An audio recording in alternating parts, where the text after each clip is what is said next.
It's finally happening. Absolute Batman is getting animated, and to tell you the truth, I can't wait for it because this is the best thing that DC has produced in quite a long time now. But from what we know so far is that the showrunner is going to be Scott Snyder, who is the writer of Absolute Batman, and this is great news because who knows that character best than him, right? And you can say anything about Scott Snyder, most people some people like him and some people don't like him. I like most of them, but what he has done for Batman is huge. For example, in the New 52, he created Court of Owls, which became so big and so popular that it started popping up like in different medias like animated TV shows. And also, this is like a huge rumor now, but they're going to be the main villains of the Batman Part 2. If that happens, that's going to be great because they're just such a, I don't know, like people who have conspiracies about them. It's just so interesting. Now, besides Court of Owls, he got some really good stories in the New 52. For example, Death of the Family. I really enjoyed that one. It was very entertaining. It was kind of twisted too. It was a really good story.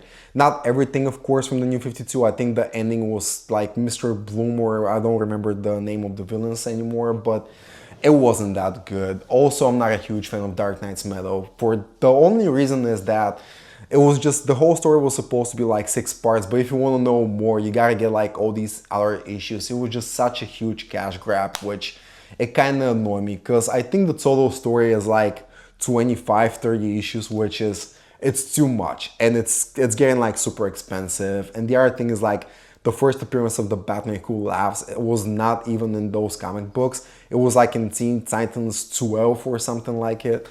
It's just, it was stupid. Nick Dragala is going to be a producer, and he also has a saying in the art. He is the artist of Absolute Batman, and to tell you the truth, it's gorgeous. And something very interesting about him is that every time I look at those pages, and there's some comedic moments, which it's so weird because it's so dark, but there's some comedic moments that he nails them. Like, I really like that one in Abomination when Batman is actually running and escaping 2 or 3 times, and it was done so well. But Absolute Batman, in my opinion, is brilliant for many reasons. I think we're kind of experiencing the same thing as The Dark Knight Returns back in '86, but now with Absolute Batman, because at the time, in '96, some people hated The Dark Knight Returns. They thought that it was such a bad take on the character, but it became so influential in time, and people just love it.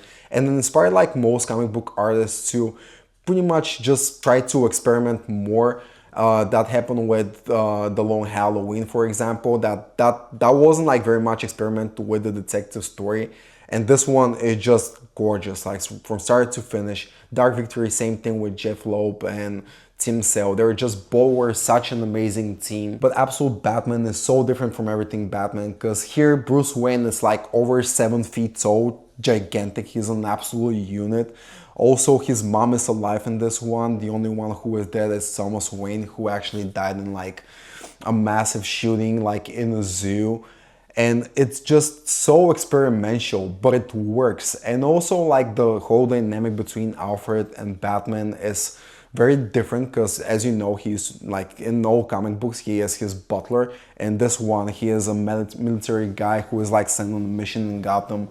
And they just have like a really good dynamic, and it's just, everything is so surprising, like the tank scene. The first chapter, the main villain is going to be Black Mask, and he has like his goons, and it's just very interesting because he's such a twisted character in this one. Like, he is very brutal, like very violent, like he is pretty much in every other interpretation too, but here is like, it's more. And I really like the way it's done. Also, like his best friends are pretty much all the villains in Batman. They're his best friends here. And I don't know, just the build is just very, very good. And then we get to Abomination, where Bane is fucking ginormous. He is like a fucking 4-story building, and it's just great. And you see like also in the panels how a 7 feet tall, huge, gigantic Batman that nothing can stop him, he is scared. And they experiment on him, and I just really like that one. But all the villains here are just over the top. They're so different from their original versions, and I can't help it but just to love it, man. But anyway, my prediction for the Absolute Batman is that they're just going to animate the zoo. This is going to be like pretty much split into 8 different episodes. That's just what I think.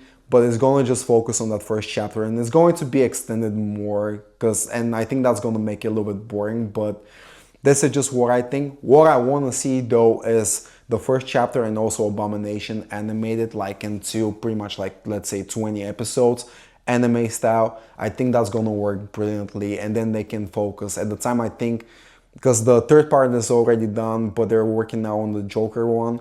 And when they do it, I want to see that as a second season. And Scott Snyder said that he got like 50 issues planned. So I don't know. That sounds to me like good 3 or 4 seasons. But yeah, let me know what you think about Absolute Batman so far, and I will see you on the next one.